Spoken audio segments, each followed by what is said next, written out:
যে কারণে আরও কিছু পণ্যে শুল্ক আরোপ করলেন ট্রাম্প।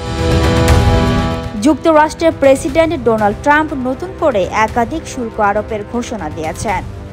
স্থানীয় সময় বৃহস্পতিবার সামাজিক যোগাযোগ মাধ্যম ট্রুথ সোশ্যালে দেওয়া এক ঘোষণায় ট্রাম্প জানান যে কোনো কোম্পানি যদি যুক্তরাষ্ট্রে কারখানা না করে তবে তাদের ওষুধ আমদানিতে শতভাগ শুল্ক আরোপিত হবে।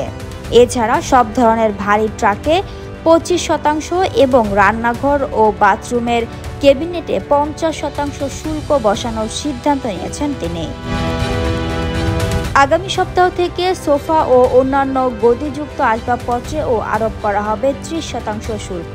ট্রাম্পের দাবি, ব্যাপক আমদানির কারণে স্থানীয় উৎপাদকরা ক্ষতিগ্রস্ত হচ্ছে। নতুন শুল্ক তাদেরকে বিদেশি প্রতিযোগিতা থেকে সুরক্ষা দেবে। এর ফলে পিটারবিল্ট ও ম্যাক ট্রাকসের মতো মার্কিন কোম্পানি উপকৃত হবে বলে উল্লেখ করেন তিনি। তবে ব্যবসায়ী মহল শঙ্কা প্রকাশ করেছে। যুক্তরাষ্ট্রের চেম্বার অব কমার্স সতর্ক করেছে, ট্রাক উৎপাদনে ব্যবহৃত যন্ত্রাংশের বড় অংশ আসে মেক্সিকো ও কানাডা থেকে। এ দেশগুলো যুক্তরাষ্ট্রের ঘনিষ্ঠ অংশীদার এবং দেশীয়ভাবে এসব যন্ত্রাংশ উৎপাদন সম্ভব নয়। নতুন শুল্ক খরচ আরও বাড়বে বলে সতর্ক করেছেন তারা। বিশ্ব অর্থনীতিতে প্রভাব ফেলতে পারে এমন এই পদক্ষেপকে ট্রাম্প তার শুল্ক নীতির সম্প্রসারণ হিসেবে দেখছেন। তার দাবি, এতে অভ্যন্তরীণ উৎপাদন বাড়বে, বিদেশি বিনিয়োগ আসবে এবং মার্কিন পণ্য কেনার প্রবণতাও বৃদ্ধি পাবে।